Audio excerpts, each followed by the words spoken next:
Okay, so welcome to our training on supporting your client's right to vote. Our presenters today are Danielle Hubley, Advocacy and Education Manager at the Partnership for Strong Communities, Tanya Rhodes-Smith, Director of the Nancy A. Humphrey School Institute for Political Social Work at the University of Connecticut, and Giselle Feliciano, the Democratic Registrar of Voters for the City of Hartford. So yes, we will hand it over right now to Danielle and go from there. Danielle is going to talk about the importance of voting. All right, awesome. Thanks so much. Let me just get my slides up for you all today.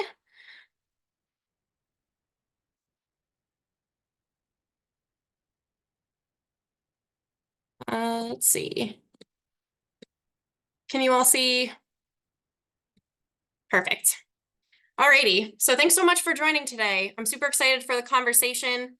Like Catherine said, I'm really just here to sort of set the stage for why we're talking about voting and civic engagement in the same breath as housing and homeless advocacy. So as she mentioned, I'm Danielle Hubley. I'm an MSW, a Master Social Work professionally, and I am the Advocacy and Education Manager with the Partnership for Strong Communities. So a little bit about the Partnership for Strong Communities. Now in our 26th year of operation, we promote equitable change in Connecticut housing policy by coordinating advocacy, advancing research, and uniting diverse partners. Our vision is that everyone in Connecticut has a safe, stable home that's affordable to them in an equitable community of their choice. And we operate under the belief that housing is a human right. Our mission at the partnership is carried through partnerships. We are committed to policies and practices that reduce disparities in housing and within our organization. We ground our work in facts and data to dispel myths, challenge stereotypes, and fill gaps in knowledge to drive change. And we prioritize housing solutions that will be affordable and sustainable in the long term, focusing on the full spectrum of housing needs and experiences now and for generations to come.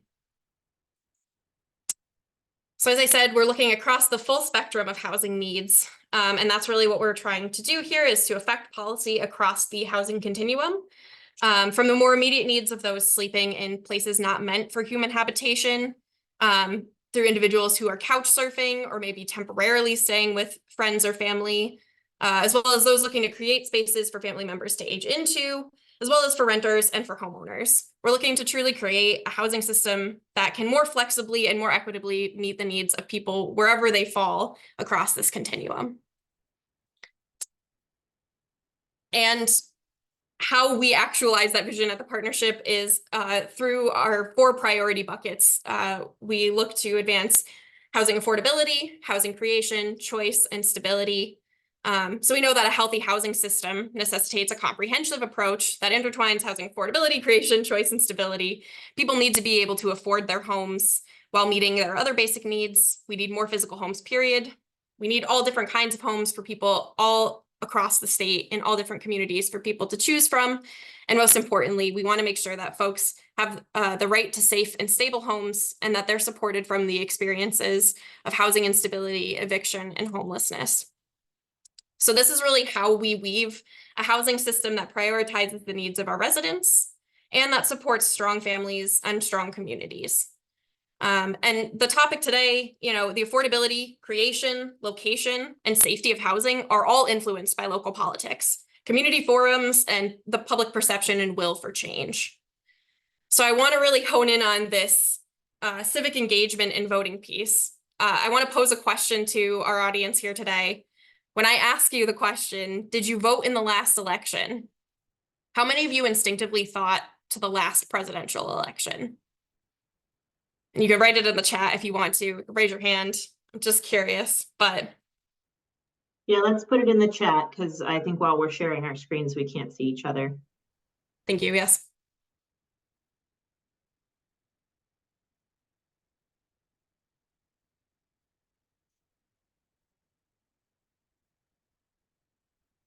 Looks like overwhelmingly the answer is yes. Okay, yeah. What I expected, but I think it's important for us to talk about the fact that on average about 60% of eligible voters turn out to vote in presidential election years. But what's really important here is that broader housing reform efforts haven't really been a major topic on the national stage at the presidential level, where they're having these conversations tonight. Walz and Vance will be having their debate, but at the last presidential debate that took place, we didn't really see housing make it to the forefront of those conversations. It's not something that they're totally ignoring, but the reality is that most of these efforts, most of housing policy is shaped at the state and local level. And please don't mishear me when I say this. I need you to vote in the November 5th election. It is as crucial as any other election, but I think it's important that we remember that some of the most important decisions about what kinds of housing is built and where it will be built and located will not be made by the president. And like I said before, most of these decisions are happening at the local, municipal, and state levels. So I said about 60% of eligible voters turn out to vote in presidential elections, but I want you to compare that with in the 2023 municipal elections in Connecticut, there's only a little over 33% of people who turned out to vote in that election. So data has shown repeatedly also that homeowners are more likely than renters to turn out to vote in local elections. And so when you consider that about only 30% of all eligible voters are turning out to the polls in these local elections, your single vote can really end up counting for so much more than you may think it does inherently. It's been the reality that mayors in many cities across the country have been elected with just single-digit turnout. And at the end of the day, someone will be elected to fill that position. And don't you want to make sure that who ends up with that level of power is somebody you have a voice or a decision-making responsibility to, somebody who you've influenced, who you've cast your vote for.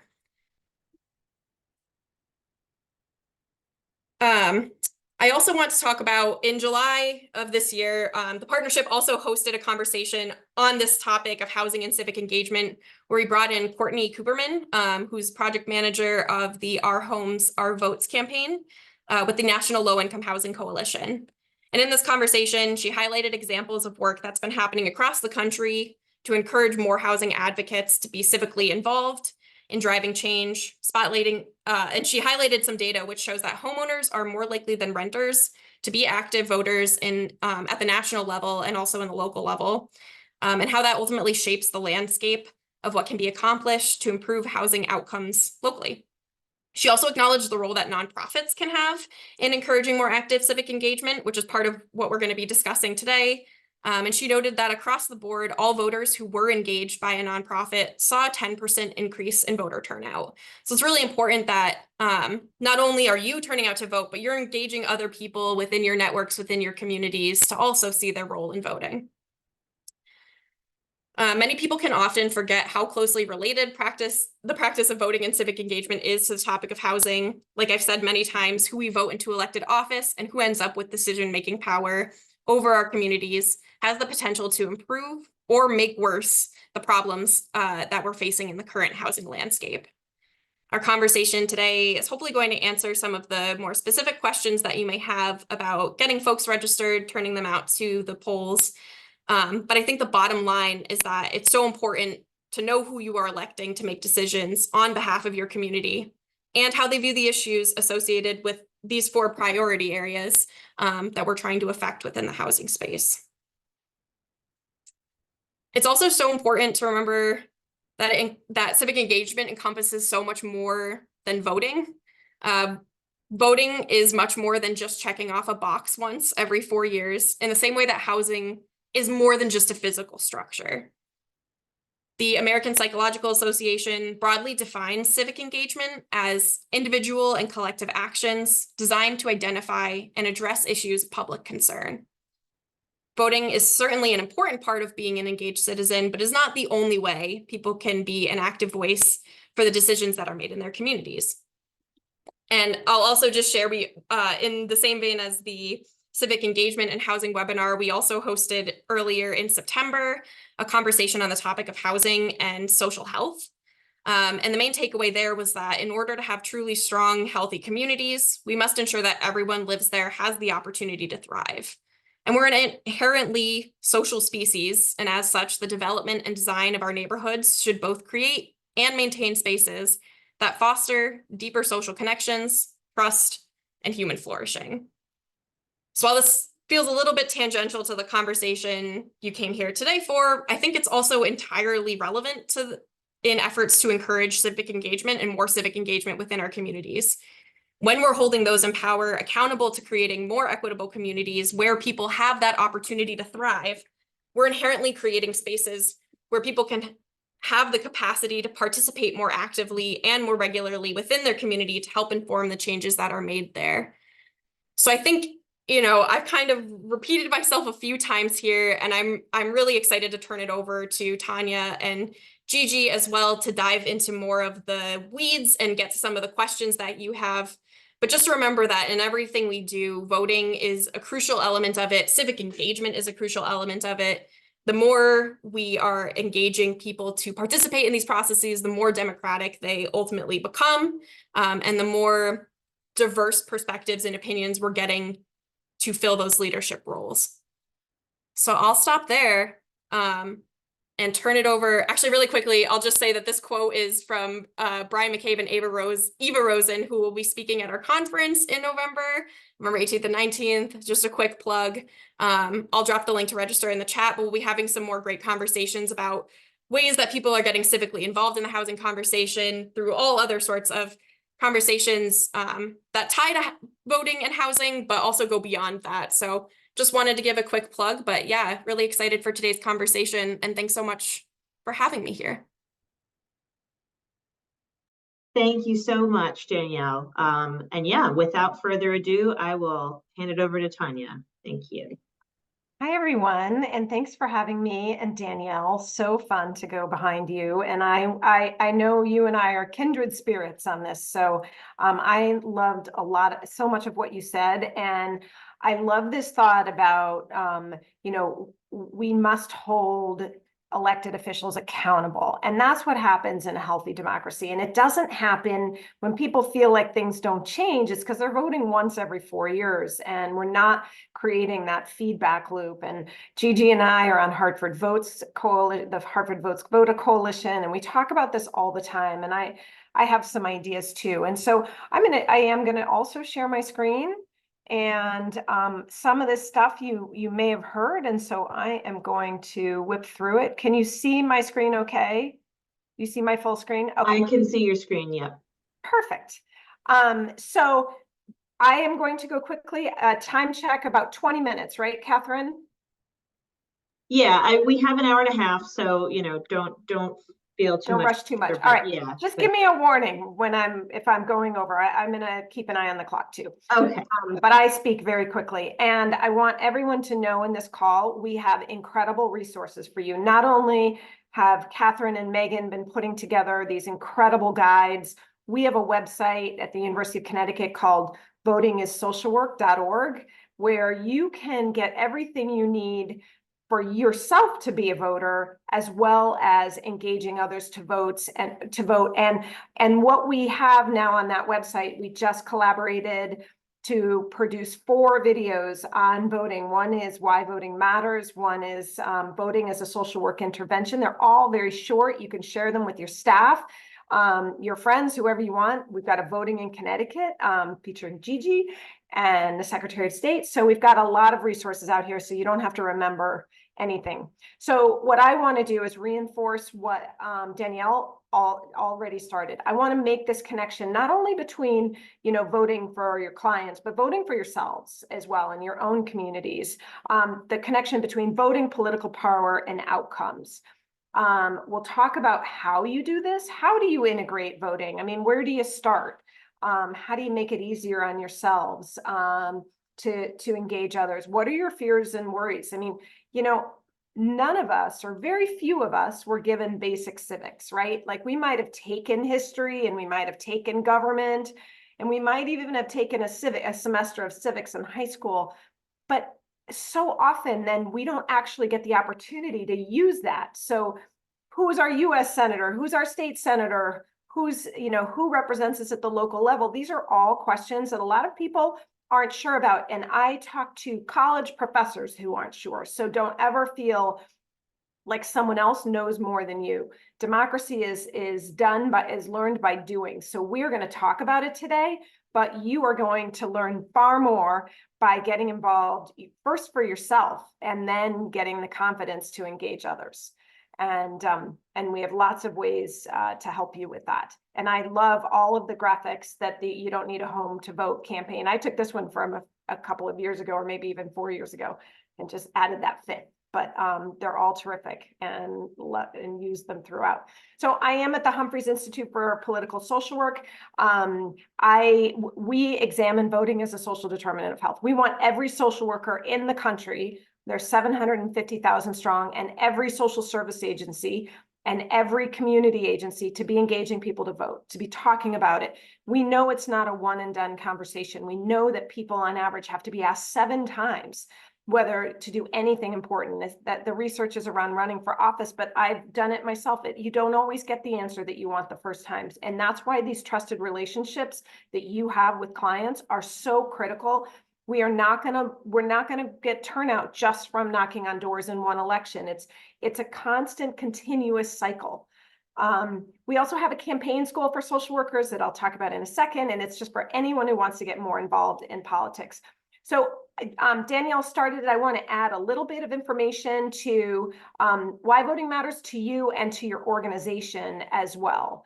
So first of all, the practice of voting, as well as being a tool for policy change, individuals that vote and communities that vote in higher rates are better off. So they are better off. They in almost every measure of public health well-being, whether it's health, mental health, earnings, years of education, life expectancy, all of the things that we measure when we're looking at somebody's outcomes, they are better in communities that vote. They rate better. And in addition, when we look at some populations, we see, for example, in young people, that not only do they have more years of education and earnings, but they actually have a reduction in risky behaviors. And one more example, and there are more than I have here, but voting is so powerful. It's correlated. None of this is causation. It's not one election. It's consistent voting as well as turnout. It's both. But voting is correlated with significant drops in recidivism because it builds somebody's connection to their communities. The way Danielle was talking about civic engagement, it's all the spaces and places where power is. It's the Democratic town committee, it's the Republican town committee, it's who shows up at the city council hearing, who is running for Board of Education, who's shaping policy. All those things really matter. And what we should all be doing is saying, whose voice is missing? Are our clients there? Because they're experts in their own lived experience.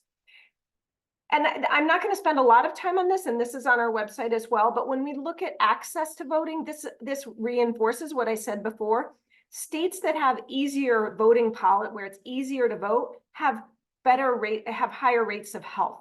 So there's some technical things around how they plotted this, and I encourage you to go to this website. But here we're seeing this reinforcement of this concept that voting is good for people. Healthy democracy, healthy communities. And as Danielle said, who votes matters. And that's because they prioritize the needs, as she said, of voters. So when we're not there, when our clients aren't there, as she talked about with local elections, the people who vote have the power. And when we're not in there, when our clients aren't represented, they don't have it. And I loved this.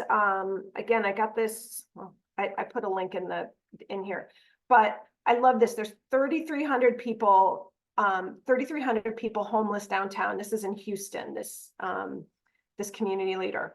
If we want to stop homelessness from being criminalized, we can be a block of voters to change how government looks at us. The people most impacted are the ones who should push the solutions. That's always been true. And I want you to remember one phrase: voting is a we activity. It's about building blocks of power. If you stay home, your neighborhood's political power goes down. for example. Danielle talked about who votes and who doesn't. I will say it's startling to think that only 10% of homeless Americans vote each year. And I run the Nancy A. Humphreys Institute for Political Social Work. And Nancy Humphreys, while she passed a few years ago, but she always told us this story in class about when she was a worker in Los Angeles. And she, one year she was doing, she was at the Department of Social Services, and one year she wrote a grant and she engaged all the folks who were living on the streets in Los Angeles and in shelters, registered to vote. They hired vans, they drove them to the polls, they helped them. And unfortunately, this was 1980, they all voted for Ronald Reagan, who then dismantled all of the services for the unhoused in his administration, but they voted. And I think what you're going to hear from us over and over today is that we're not there to tell people who to vote for. We can give them information, and we should give them information, and we can talk to them about their priorities, and all of that is fine. We just cannot make endorsements. We want to respect everybody's right to vote. Now, in my personal life, I can say whatever I want. I work for campaigns, I knock on doors, I do all of that. I have a lot of opinions in my personal life, but I do make a distinction when I'm a social worker that it's not my response. It's really unethical for me to tell people how to vote when there's a power differential. And as I don't really need to spend a lot of time on this because Danielle did so well, but when we look at state and local policies, I think it was fascinating, and I didn't even realize this until I did this slide. I knew that localities spend 25% of all tax revenues gets brought to their localities. The local governments allocate even more funding than state governments, or it's right around equal. So more than half of our tax dollars are spent and allocated at the local level and the state level. That's really significant when we think about, only voting for a president, because presidents and Congress have to work together. And then secondly, it's the states that are making the priority. They issue a block of money and it's up to the states to spend it oftentimes. And low voter turnout is really concentrates power. And I really want to highlight that. I mean, I worked as an organizer in Bridgeport, Connecticut, in the early days of my social work career. And we were really having a lot of trouble passing policies, getting the mayor to spend money on the education budget. We knew there were things that were happening that were not great, but only 10 to 15% of Bridgeport voters were voting in the election. And when you have 10 to 15%, that's not an accountable government. That's a government that's accountable to the 10 to 15%. And we've seen it over and over in Bridgeport that nothing changes because that turnout rate doesn't go up. And so there is no accountability when you have an unhealthy democracy. And that's what I would call it, an unhealthy ecosystem in democracy. Lastly, or not lastly, but the last point I want to make about voting and why we should be doing it, or the benefits of voting, are really because there's benefits to your organizations. And one thing I want to highlight here is that building relationships, it's not just about voting, but building relationships with elected officials is probably one of the most important things that we can do, not only to encourage our residents to vote or our clients to vote, but to build those connections between them. When we bring an elected official or host a candidate forum at our shelters or at our organizations, then we're giving visibility to our clients' struggle. We are putting a face to a government or to a system that then they can relate to. It's very hard when all of this feels very overwhelming and your basic needs are so immediate to really be thinking about it. But when you get an encouragement from an elected official, or when somebody is making you feel visible, you're much more likely to want to be engaged in that community or with that election. And we talked about accountability. Ultimately, we're talking about the impact that we do. We cannot fix housing one person at a time. We've got to build the power to do that. And I would say, when I started this work, I would say philanthropy was really pretty absent from these conversations. And now I am seeing more funders want to see us connect power systems change to the services that we do. So, you know, all of the community foundations in our state have funded civic engagement activities, and you know, we're a part of that with the Hartford Votus Coalition. But it's really important, and what I believe we need is a different model. We need a model where everybody, wherever they are, gets the information that they need to vote and the encouragement they need to vote over and over and over, not just once, but in all of the places and spaces where we live our lives. And last, I would say that when you ask somebody if they would like to check their voter registration, they may say, I'm not eligible. And that's really, or I've never voted. And that's really important information for you to know. One, someone's voting record is public, but it really tells a story about them. And sometimes you will find out when somebody says, I have a felony record, I can't vote. That's a shame that somebody carries with them. If they are, you know, you can vote with a felony record in our state if you are not incarcerated. And, you know, that is really what we know is a heavy burden. And we've seen it, you know, I've seen it, I've conducted focus groups. There is a shame about that. And it feels like one more barrier that we're putting in front of people from being successful in their lives. So we can set the record straight. Gigi gave me this slide and I love it. And it just, you know, really understanding at the local level what we said can sometimes be a little more visible when you look at voter turnout. And that is because voter turnout, it's not a one and done and it's not a causation. But oftentimes when you say elected officials pay attention to voters, especially on the local level, you can see where their priorities are in their budgets. Where are they allocating resources? Where are the street lights fixed? Where are the potholes? Where does transportation go? Where doesn't it go? You know, we see this correlation all the time, and I think this is a really powerful reminder of the local level. Thank you, Gigi. Talked about shifting power, so I'm gonna skip that. I do want to say that this isn't easy work. And voting is complicated, which is why we're so lucky to have Gigi here today. You know, not only do we have 50 states and 50 sets of rules, it's complicated even in Connecticut. And even people like me who live and breathe, and Gigi live and breathe, well, she knows all the answers. I try to know all the answers and I don't. I really, sometimes I'm like, wait, what's that rule? So you don't have to be an expert, but you have to recognize that we all need a little help, including voters. It's intimidating, especially if you have never voted. This lack of ID is another barrier for unhoused, or lack of an address we know is another barrier. There's inequities. Some of us learned this, some of us didn't. Some of us were asked to register in high school. Some of us learned in our families. You know, not everybody had the same experience.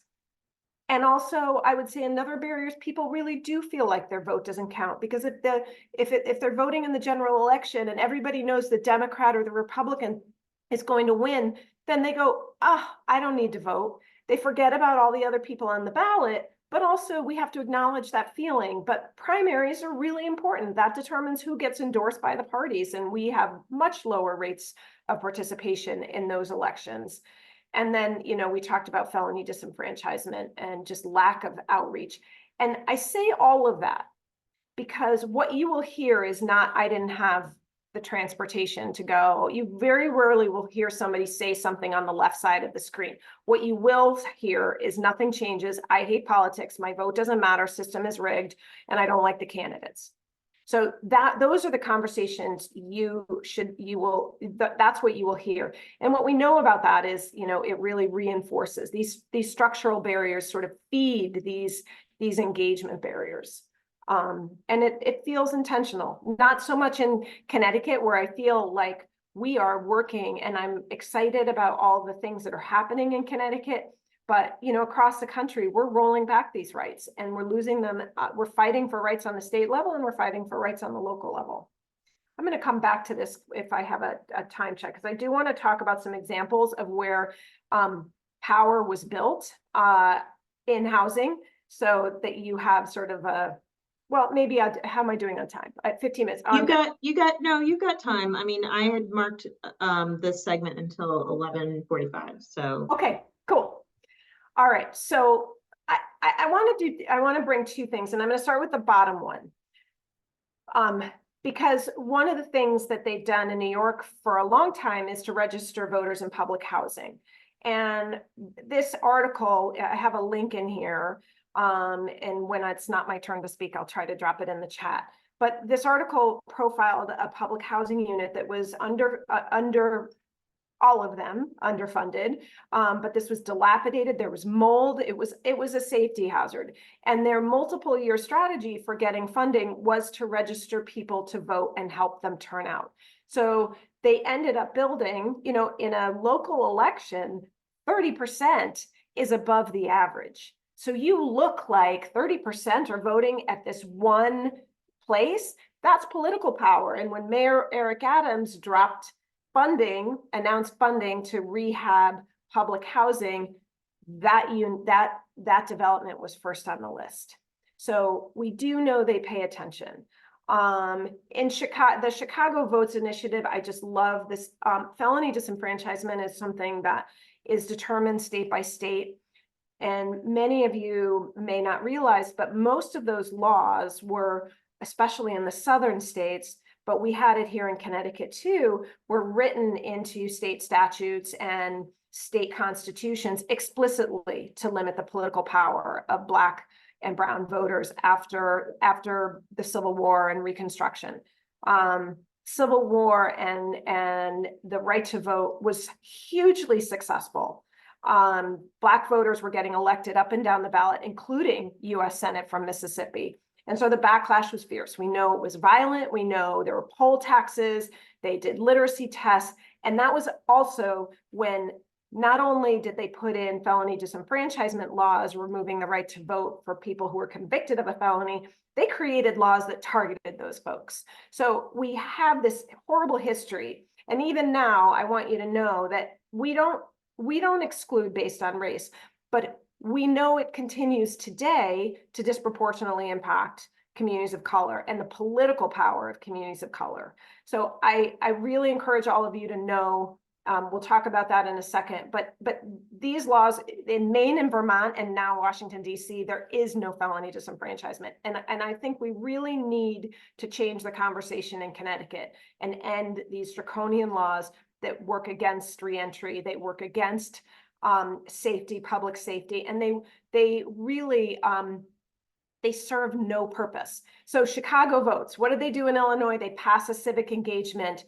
or civic education act so that every prisoner receives 2 90-minute classes, and then they make it the largest polling place in the country. And so because people who are incarcerated, 40% of people who are incarcerated are eligible to vote because they haven't been convicted yet. So really exciting. And now in county elections, they are changing, they're changing the dynamics. They're now voting for judges that are more fair. They're getting policies that they have been working for. So political power, great example, love the model. And I just think it's really important to find all of those examples to know that we don't need that many people to change the conversation. We can do this together with this commitment. So everybody get out your phones. We're going to check your own voter registration so that you can see how easy it is, and drop it in the chat as soon as you've confirmed that you're registered or not registered at your current address. You don't have to tell us whether you're registered, but drop it in the chat and let us know one way, or once you've had a chance to go through the process.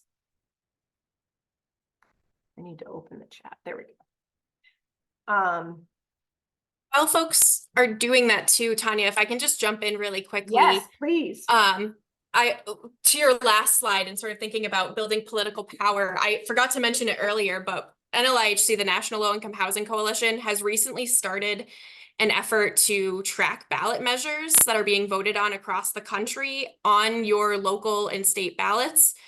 So when you go to vote, you're not just voting people into elected office, you're sometimes also voting on policy decisions. So that's also an important area. And I dropped the link in the chat because they've been doing some really great work of capturing across the country where folks have that power and the ability to drive housing policy just by turning out to vote in their local elections. Oh, I love that, Danielle. Thank you. We should put that on our website. That's great. Also, while I'm watching people, so Kristen says it works, Julie says she checked last week. While we're waiting for people to say if it worked and if they were able to check, Gigi, do you want to just give a quick summary of what the ballot question is for Connecticut this upcoming election? Sure can. First, everyone, thank you for giving me a chance to come in. So the ballot question, there is a constitutional ballot question on the ballot statewide, and it reads as follows. Shall the Constitution of the state be amended to permit the General Assembly to allow each voter to vote by absentee ballot? So this is the second time it's come back as a constitutional question. And basically what it's asking, they put it in easier terms for folks to understand, but they also left out a lot of the purpose for it. So absentee ballots, as we all know, it has excuse. You have to have an excuse to take it out. You're going to be out of town, you're disabled, religious purposes, you're working the polls, so on and so on. With this question, what they want to do is be able to have anyone be able to take out absentee ballot and request an absentee ballot. So if we go back a little bit, absentee ballots has been around for a while. But now since 2023, which started this year, I don't know if I can go on and Tanya finish. If you want me to just hold off on that piece. Go right ahead. We might Okay. do it. So early voting was also has been allowed in the state of Connecticut. It's brand new to the state of Connecticut. And early voting happens in every election except for town committee and referendums, by the way. So you don't have any early voting during that period of during those two types of elections. We do have different days for each election. For this election, this general election, we have 14 days of early voting. It begins October 21st all the way to November 3rd. It includes weekends and late nights. So Monday, Wednesday, Friday, Saturday, Sunday from 10 a.m. to 6 p.m. And then Tuesdays and Thursdays from 8 a.m. into 8 p.m. Thank you, Tanya. That allows folks to come in and cast their vote early voting. It's a lot like absentee ballot. You fill out, instead of 2 envelopes, you're going to be doing 1 once you fill out your ballot, and it's dropped in receptacle bin, where the day of election is when it's actually counted. There is something different that's happening during this period of time, which is brand new to registrars throughout the 14 days. So normally the day of election in November, we have what they used to call EDR, which is election day registration. A person will come in, show that they have moved or never registered. They have the ability to register and cast their vote that same day. They have changed it to SDR, which is now same day registration. And that's going to happen throughout the 14-day period of time. So it's a different ballot, same concept, but different color.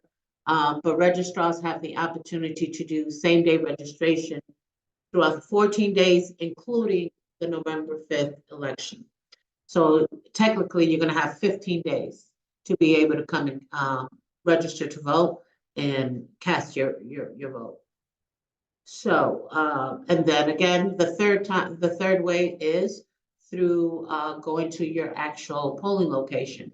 In the city of Hartford, we have 24 locations. So depending on which town you live in, there's different locations, different amounts. Some towns have 1, some towns have 42, some towns like ours have 24. So, of course, they're open from 6 a.m. to 8 p.m. But with this election, with the private impact that we're having with all the news and everything that's coming in, we do expect long lines.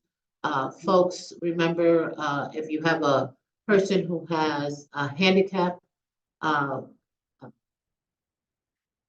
issue, or are blind or vote through have a SIP.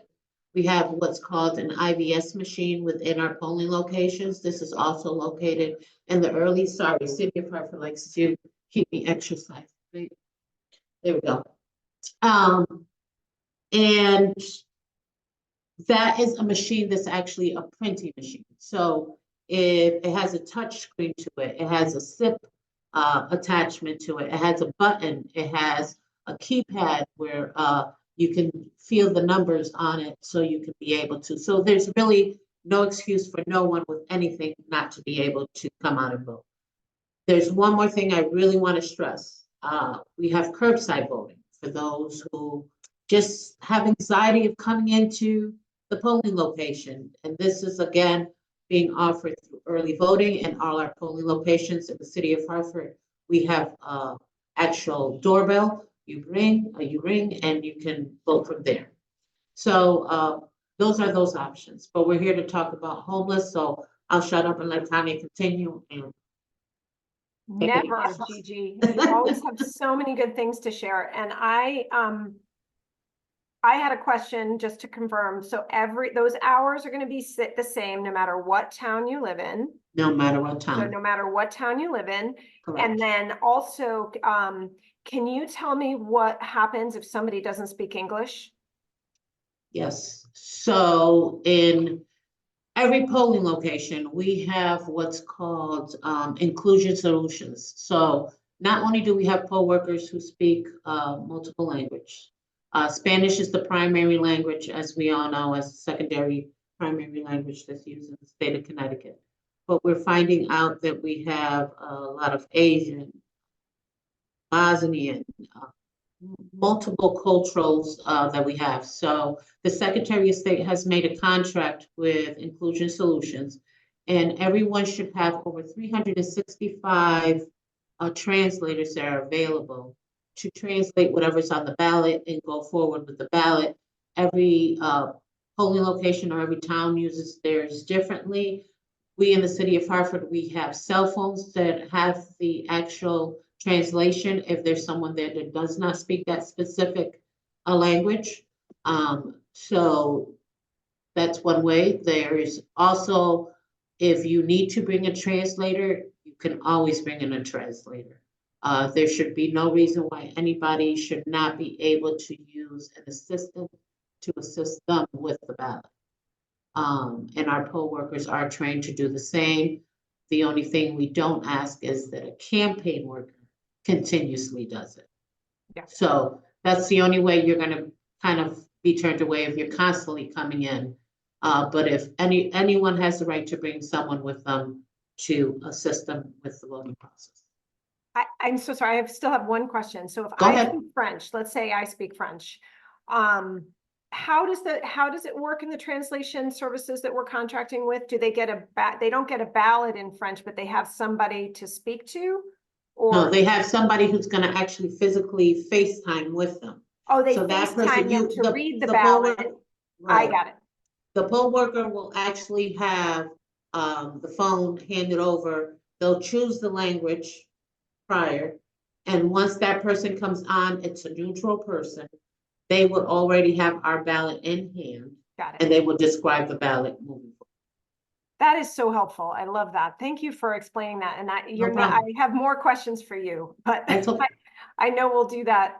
We'll continue those conversations. And when I want to go back to the one, this slide, because the one thing about, using it is it's a great entryway to have somebody check it, and it gives you, it's a conversation starter is my point. And most of the time when I do it with students, they check it in 20 seconds.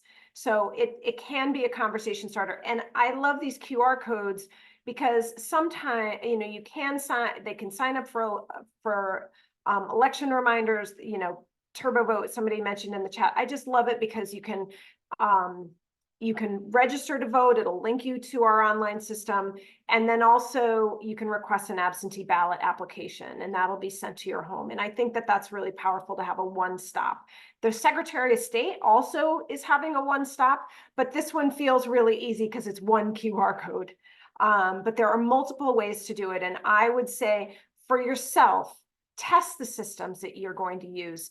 Try it out, because that's going to make you more comfortable. Decide where you're going to vote on election day. And then I would really encourage all of you to be an informed voter, not just in your community, but in the community where you're, even if you're not casting a ballot where you work. Find out where the guides are, look up sample ballots, be familiar with the Connecticut Mirrors voter guide. I understand from the Secretary of State, I was with them last night. Oh, Gigi, you were there too for a bit. You know, they're going for the first time, you can see who's going to be on your ballot. They're doing a voter guide for who's on your ballot. Now, it doesn't tell you a lot about candidates. You know, we've had trouble finding information, but if there is a candidate website, they're going to link to that website if the candidate has a website. So we're building these out. This education piece is really important.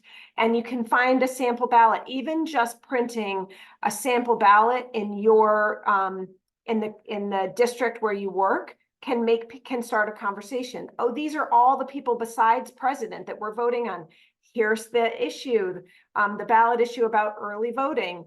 You know, you don't have to be an expert, but you know, you can find that information. So again, the more you know about your community, the more likely you are going to be and more comfortable you are going to be engaging others to vote. And here's, that picture doesn't look that great.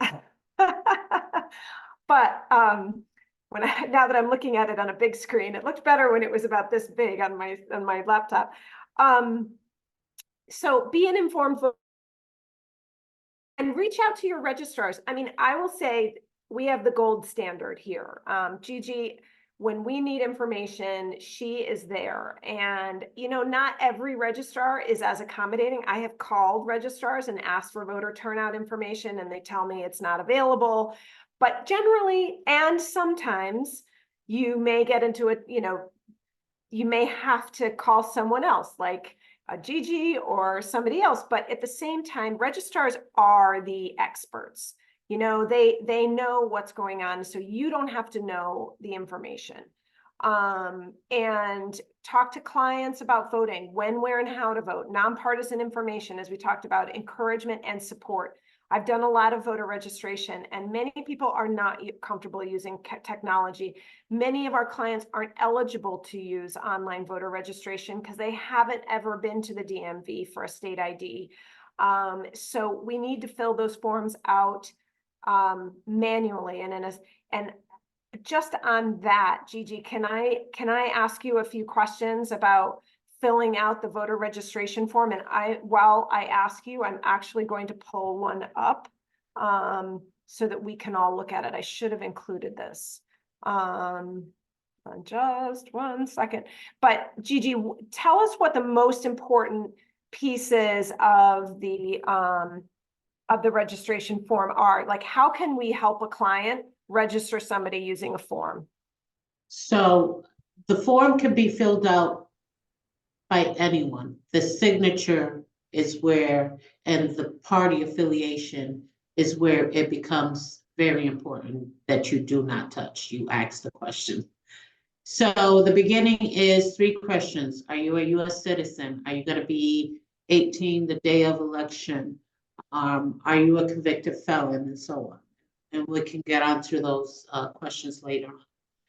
Once you fill in the last name, the first name, the middle initial, however they choose to be registered as. There we go. The date of birth is a priority. I need date of birth. If they don't have a DMV license or an ID number, the last 4 of their social is perfectly. If they don't feel comfortable doing that, no problem. What's going to happen is they're going to be required to show ID the first time they go and vote. Then you want to put in the address of where they live in. So in our case here, we're talking about homeless folks, right? There was a public act that was done, and it's in the Connecticut General Statutes, and one of those rights for the homeless is they do have the right to vote. Now, regardless of where you sleep, you still have the right to vote. So you can sleep on the bench park at Bushmill Park. You can live in a shelter, so on and so forth. that person is going to place an address or give you an address. We're lucky enough that our Hartford Public Library assists many of our homeless folks that do not participate within shelters and so forth. But what you basically want to do is put an address there. Again, sorry. You want to put an address there that the person is going to be able to receive their mail. Again, Hartford is lucky because our public library does assist them. If they have, let's say, they put a homeless shelter, but their mailing address is in Vernon, that's okay. So you want to make sure that wherever they're going to try to receive their mail, so it's not returned, and they actually will receive it, is where we want to put it.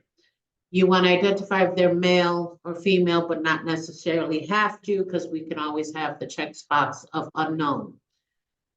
Number 9 is where it becomes a little bit difficult. The Democratic and Republican or any other party. Independent is a party, Tea Party, Flower Child, Working Families. So we have multiple party affiliations. The big thing here is if the person decides they want to become a Democrat or Republican, they can participate in primaries, as Tanya said. If they say no, that means they become an unaffiliated voter, meaning they only vote in the general elections of the month of November. They have the right to change it at any time if they want to choose a party later on. But the big thing here is when you do choose a major party and there's a certain date that a registered voter can change it before. So we have many people here who have decided to go from one major party to another, Democrat to Republican.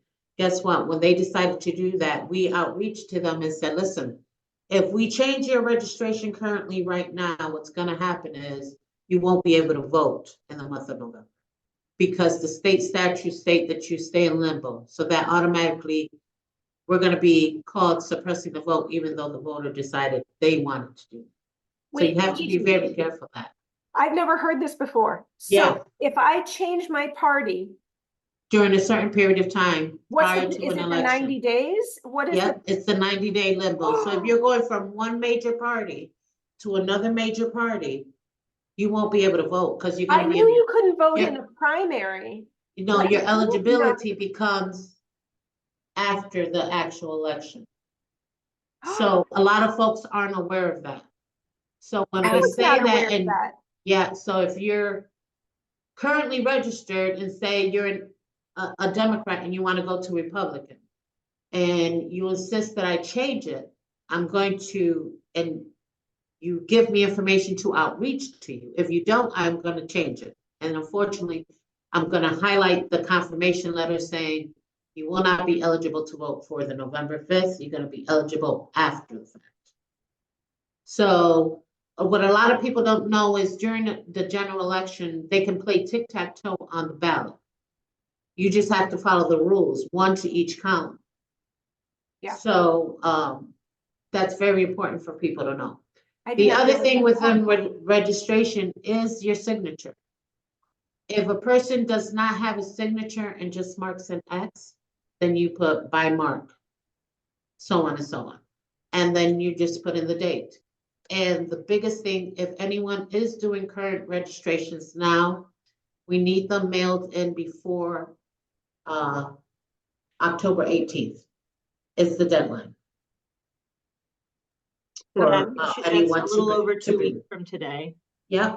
And that's postmarked by that date, or that's Postmarked or hand delivered. If we do receive them, but the postmark says October 17th, we'll still process them. But it becomes very tricky, and the mail lately has been a little slow. to start early and yeah. Correct. Kelly has a question. It says, does the 90-day period apply if someone changes from or to unaffiliated? No. If they change the party, it's if they change major party, not if they go to unaffiliated. No, the unaffiliated is different. Okay. And they But can still, there if is you're a registered. there is a statement that I must state. So say, for example, you became unaffiliated, went to Democrat, went from Democrat to unaffiliated quickly. The system won't let you, will delay you. So you can't jump from party to, from a major party to unaffiliated to a major party and unaffiliated within a certain period of time. Because it will affect you. Okay. So a couple of things I just want to highlight because they've been sort of tricky for me in the past. The driver's license number or the 4 digits of your social security number, is that required, Gigi? No. Okay. So like can I stated, register it's not required, but expect the day you go to the poll or come to vote in early voting, however which way, you will be required to show some type of ID. And when somebody is voting for the first time in a federal election, can you talk about their ID requirements? Yeah. So normally, when a person is registered, you don't have to automatically, our poll workers should not, and they're trained not to automatically ask you for an ID. So if I come in and I say Giselle Feliciano, 25 Natick Street, blah, blah, blah, they should be able to pull up and see my name there. Then they verify it's me. Now, if I don't have an ID, so there's several things for ID. Social Security card, a MasterCard, bill. It could be your registration, confirmation correspondence, which is also a form of ID. If you don't have either, you will probably be required to use an affidavit form, and they will pull you to the side, have you sign that this is, you're stating that this is you, and so on. But it's not required. A lot of registrars do want it because they like to check citizenship for that reason. I'm not that registrar. I'm sorry. You're signing an affidavit. The registration card is an affidavit. I'm not going to sit there and just because of whatever culture you're going to ask, if you're being asked, are you a U.S. citizen? You as a person, as an adult, should know that answer. Yeah. And I think it's important for all of us to hear on this call, though, that just as Gigi said, the registration form is an affidavit, and people have gotten into lots of their citizenship can be derailed forever. And so we definitely want to make sure people, when we're talking to people, we want to make sure they're citizens. And even, even one of the things that really, well, let me say the citizenship. So then I'm just confirming. So address where you live is where you lay your head, address where you get your mail. So the Hartford Public Library lets people use that for their mailing address. Yes. That's amazing. Your phone number, if they have one, so you can call it. That's what I always remember you telling me, like put a phone number, because otherwise we don't know how to reach them. Gender, do you get nixed for, does gender matter? Sometimes no, gender does not matter because in our system, excuse me, we have the ability to say unknown. Okay. So if I'm non-binary, I don't have to check male or female. No. Okay, great. And then there's this part about signing it. And I think this is where like formerly incarcerated really have trouble, because look at that warning. If you sign it, and people who are new citizens, and it's untrue, you can be convicted and in prison for up to 5 years and fined for $5,000. I don't know anybody that in our state that's been prosecuted. Do you, Gigi? No, I don't either. But across the country, people are very visibly, and that's having a real chilling effect on. I mean, it's really punitive out there in places like Florida and Texas. It really is. We're lucky to be in Connecticut. Yeah, we are. So do other libraries in the state allow those experiencing homelessness to register with their address, or is Hartford Library the only one doing this? I only know of Hartford Public Library. I do not know of any other. It's a good thing if you do have the opportunity to outreach to your local libraries. I don't know. So I'll just jump in for that. So one thing is we will be encouraging the shelters who serve, part of our coalition to serve as that mailing address, even if you're not necessarily at that shelter. If you have any, again, if you have any relationship to the area, that kind of thing, we want to make it accessible And then we will also be outreaching to libraries across the state to just remind them that this is something that the Hartford Public Library does. Please consider doing that. Would you please provide a contact for the Hartford Library so we can explore that for all the Northwest CT libraries? Yes, so that is a grateful to have Julian on here who's willing to do that outreach. If you are a shelter services provider and you're, just to get down to the weeds, if you're part of if you're active in your coordinated access network and you have contact information for libraries in that coordinated access network, that would be great because not only is it an accessibility feature to be able to send people to, okay, Middletown Public Library or whatever, but now every branch there can also provide this service. And libraries are very well versed in their social work responsibilities. I don't think this would be an unfamiliar or even unknown concept to them. So I think that this would be a welcome suggestion. So we will be pushing information out to service providers, if they can serve as the mailing address for people experiencing homelessness, and also libraries, just to make sure that they're aware that that's something they're allowed to do and encouraged to do. We've got Elizabeth Davis, Hartford Public Library. Yeah, it is okay. However, the issue is connecting the person to their mail. So yes, it's a little bit rocky. If your responsibility as the voter is to go in and check your mail and make sure that you're receiving the mail that you requested through your registration process. So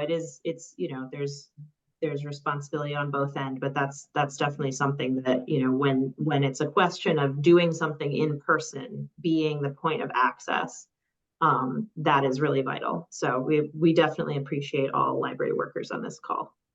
Yes. Catherine, can I ask another question just about addresses? I mean, I would imagine that the voter registration isn't the only thing that people need an address for. So, I mean, is that come up more than just for voter registration? Absolutely. Anytime anybody renews their documentation, it's where can this be sent, or do I have the ability to pick it up?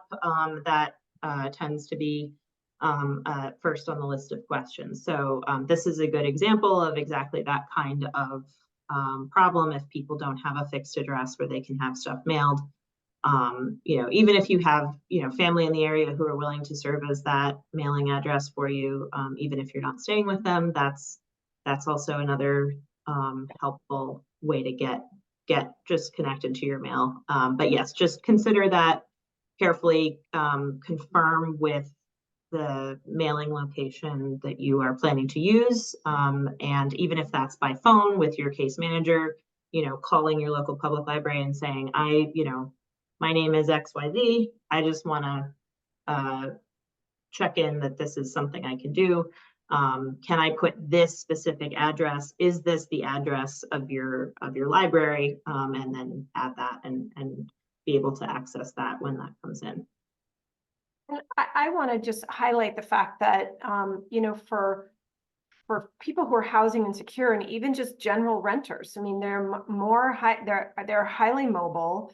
And I think that makes it really, for everybody, important to check their address and their voter registration, because I would imagine, Gigi, that is why you might stand in a longer line in an urban area than you do when you just drive up to your little suburban town and cast your vote in 2 minutes. You are correct. It's better to double check where you vote. So, you go, especially for this election, we do expect long lines. But if you need to make a change, because registration is the last thing anybody thinks about as they're moving around. Yep. So if you do it with DMV, we will get notified. But if you do it outside without going to DMV, we won't be notified. So after a certain period of time, I believe it's 4 years plus 1. This is how we have to say it. So if there's no activity whatsoever within the voter, you will be removed or placed in active first and then be removed after a certain period of time. And then you have to be registered. It's like not being registered at all once you've been removed from the list. So this Yeah. slide that you have currently on the screen, Yep. individuals with felony convictions, Mhm. people who have prior felonies, have completed their court,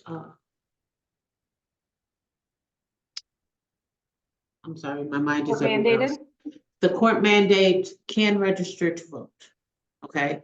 If they're currently sitting in, let's say, Meadows, waiting to be, complete their sentencing process, during that period of time, they can register to vote. I just did about 30 inmates last week in the Hartford Meadows. They'll be voting via absentee ballot. So registrars all over the state are taking opportunities with the Secretary of State and going to certain correctional places and giving these folks the opportunity to vote. If there's any questions, I do have a thing that I can pass on later, the guide while you're incarcerated on how to ask for an absentee ballot and the questions. If you answer yes to the following questions, then yes, you can go ahead and vote. And the release from incarceration on how you can claim your right to vote again. I can share that later with you guys. And you can pass it along. And in the same vein of providing materials, so all of this information is stuff we've already pushed out to Okay, good. the mailing list and people who, you know, found out about this webinar through that invitation and through that reminder. But we will also be hosting it all on our website, cceh.org, and on a link tree on our social media page. So if you search CCEH on Facebook or Instagram, we will be it'll be centralized. We'll include all of these resources, you know, absolutely different avenues to get to each of these resources. And like Tanya said, definitely just sort of poke around and explore different ways. Nobody's gonna you can't mess up just trying to like download the form and sort of imagine what it would be like to submit it and download the other resources as well. Also wanted to share frequently asked questions on accessible voting in Connecticut, if that's helpful.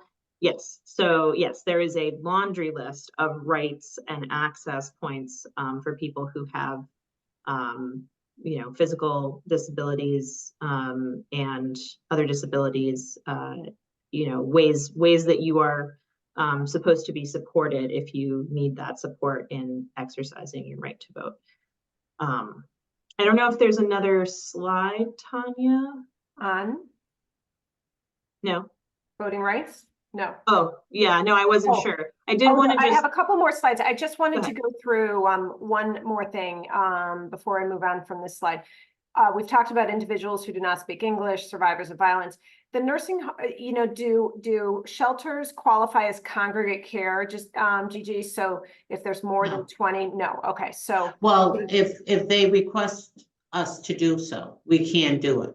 So in if they have shelters, more than but 20 they people have and to they have call more you than and they 20. say, Exactly. can you help us register our voters?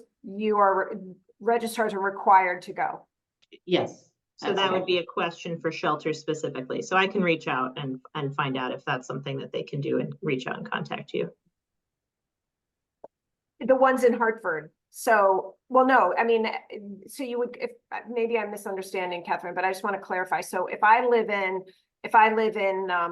Stratford and I have a shelter in Stratford, Connecticut, I would call, and I have more than 20 I have more than 20 people. I have the right to call the Stratford registrar and say, will you please come register our residents? Is that correct? That sounds right to me, but I think Gigi would be the person to confirm that, or I can. You can ask. Yeah. But not all registrars have the same type of schedule as the big cities. Some Okay. are just there an hour a month, believe it or not. So it all depends on which town, and each registrar has their right to go ahead and make that final decision. What it So is if better you ask have early. 20 or more applications of absentee ballots, that's where registrar has the right to say yes or no to the town. Okay, so we will ask our, shelter coalition members to reach out to their registrars if that's something that they're interested in doing, and certainly that's something we would encourage. And last, I worked in a domestic violence, sexual assault unit. So where do they apply? Where do survivors of violence, human trafficking, sexual assault, where do they apply for a confidential address? So for a confidential address, believe it or not, the city of Hartford is the state hub, because the Secretary of State, it will be that address connected with a special number that's given to any of these folks that experience this. It's called Safe Homes. It's located at the Secretary of State sites. It gives you exactly what the process is and how the application is supposed to be held. There is one particular or two people within the Secretary of State that does handle safe homes and those applications. It's very tricky. I ran into the situation a couple of elections ago where I had a person who actually was a resident from a different town, but had a Hartford address, and that the registrar refused to allow her to cast a vote. So I had to call the Secretary of State and say, listen, you're gonna have to explain it's not, they are considered Hartford residents, but they don't understand the safe program. So they will be registered under Hartford technically, but they can and are eligible to vote within the town they live in, especially when it comes to specific candidates. That's really good information. And one last question on this, because again, I field a lot of questions from the field.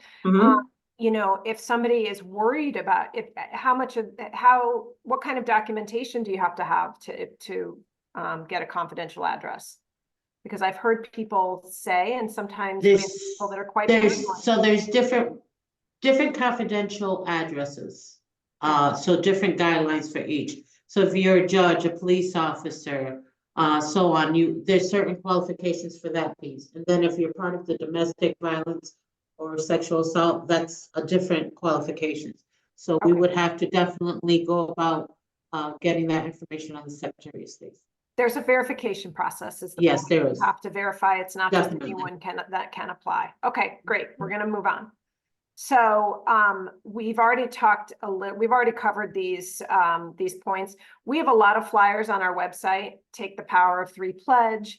We think about social workers and all of us, the power if each one of us engage 3 people to vote. There's a lot of research around vote tripling, and ask somebody else to engage three voters, we would be able to really actually transform democracy.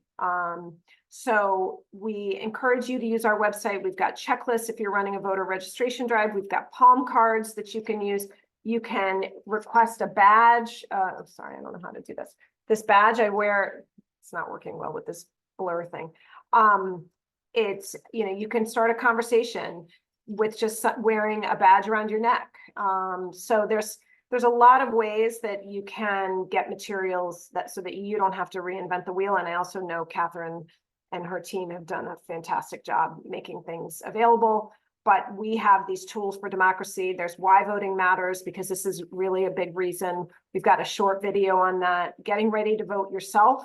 So we've got all of these rules that we've talked about, helping others to vote. We've got a checklist for organizations like yours to think about all the ways that you can promote voting and civic engagement. So it's just a checklist. It's like a self-assessment for an organization to say, what could we do and when? What's right for our organization and how do we make this happen? And then if you're a social worker or others, we've got more resources for schools, organizations, social workers in the field, and all of you. I mean, you don't have to, social workers are very welcoming in our tent.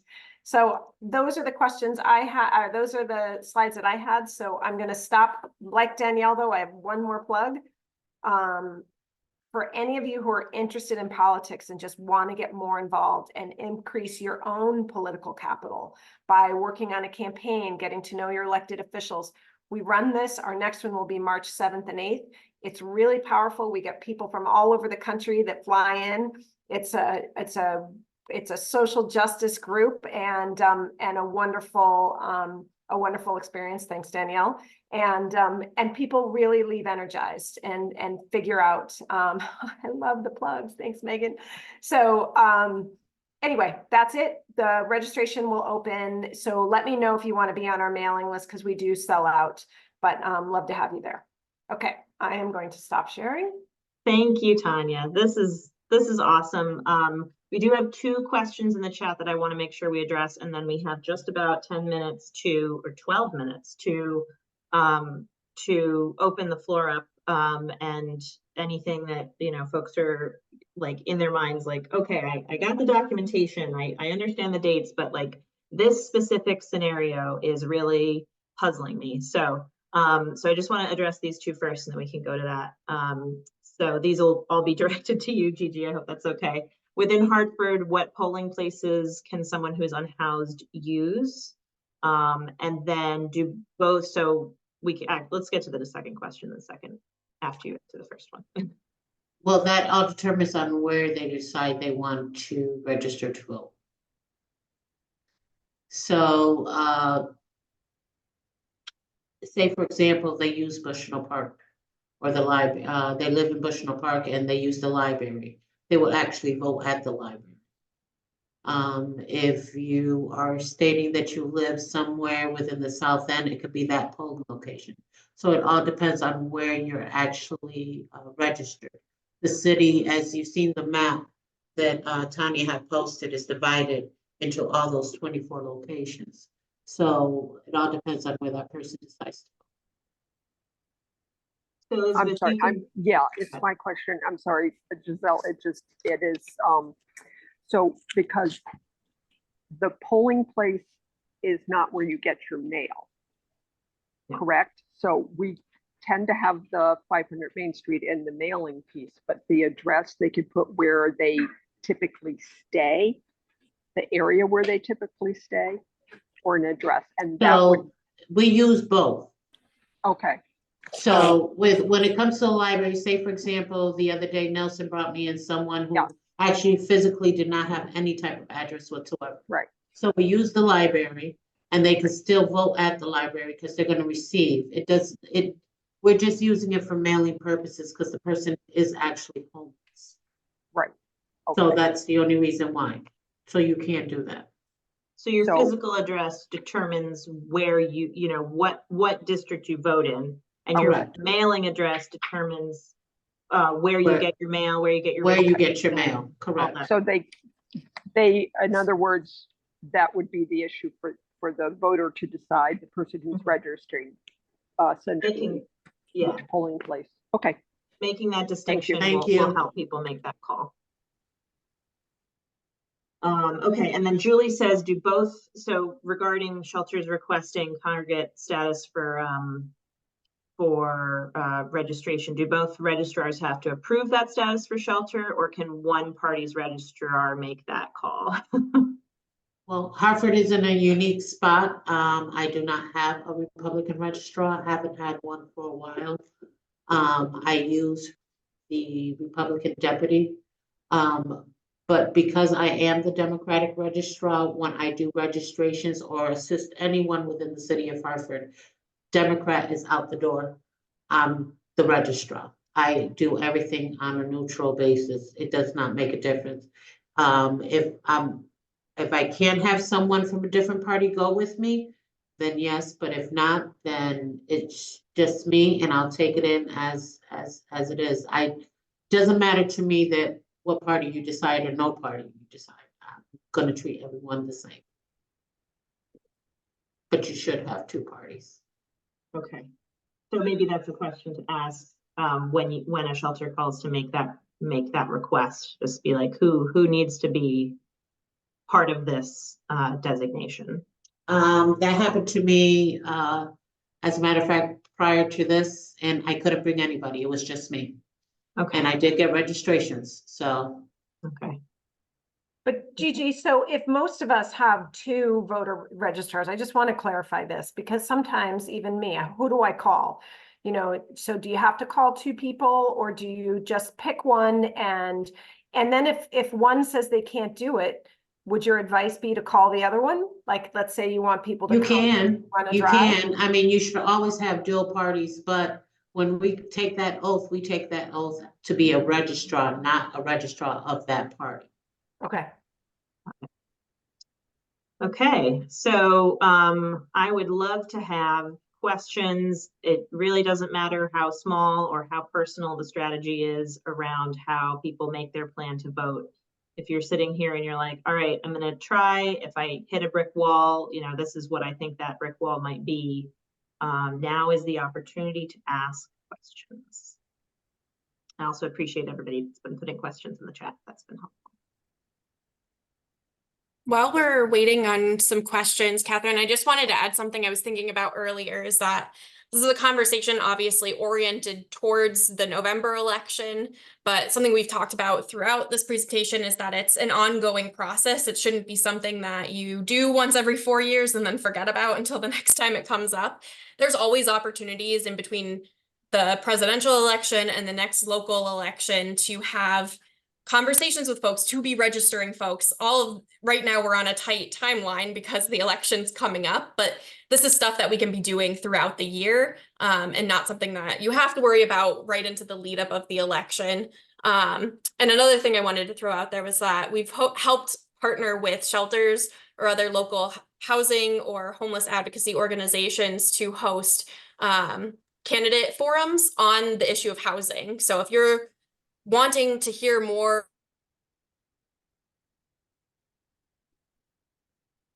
Oh, Danielle froze.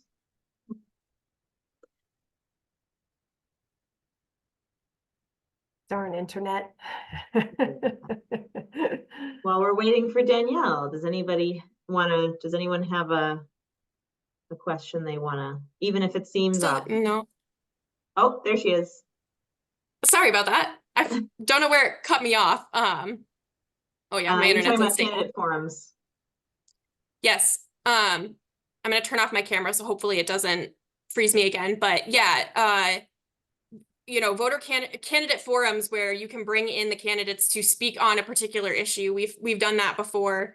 And it's a great way for, Tanya mentioned earlier that sometimes that access to information or knowing who is on the ballot can sometimes be trickier. Knowing what their stances are generally is not always something that's immediately publicly available. So if you know that you have a body of folks who are really passionate about the issue of housing, or want to see some changes or reform in that space, having the candidates who are on the ballot come out to speak specifically on that issue can sometimes be a really great way to inform voters on who they want to elect into office, who they want to vote into power. So I just wanted to throw that out there too.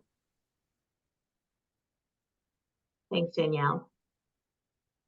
Yeah, there are definitely ways for service providers to get involved in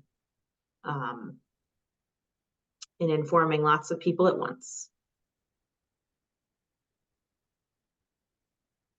All right.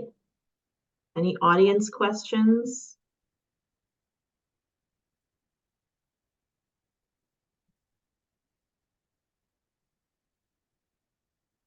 I am putting my email address and my colleague Bobby's email address, hope that's okay, Bobby, into the chat.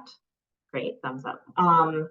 And if you think of any questions, and they're complicated, I have this specific problem, a client or friend, someone who's experiencing homelessness has this question, just send it to us. One of us will get in touch with Gigi or Tanya or Danielle or a library and try and figure out the answer tailored to your question, because I know that if one person has that question, others will as well. And we will continue sending this group information like we sent with the link to this webinar.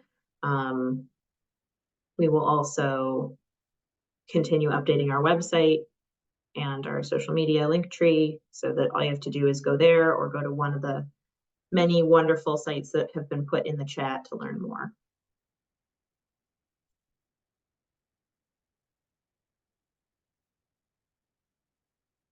Okay. All right, well, we're 3 minutes ahead of time, I guess. If no one else has any questions, yeah, thank you, Augustine. It's great to have you here. I definitely recognize a lot of folks in the audience, so thank you so much for coming. And yes, please do send questions to the email addresses here. I'll stay on for another few minutes just in case anyone wants to ask. But I'm going to go ahead and stop the recording now, and we'll send this out with the follow-up information.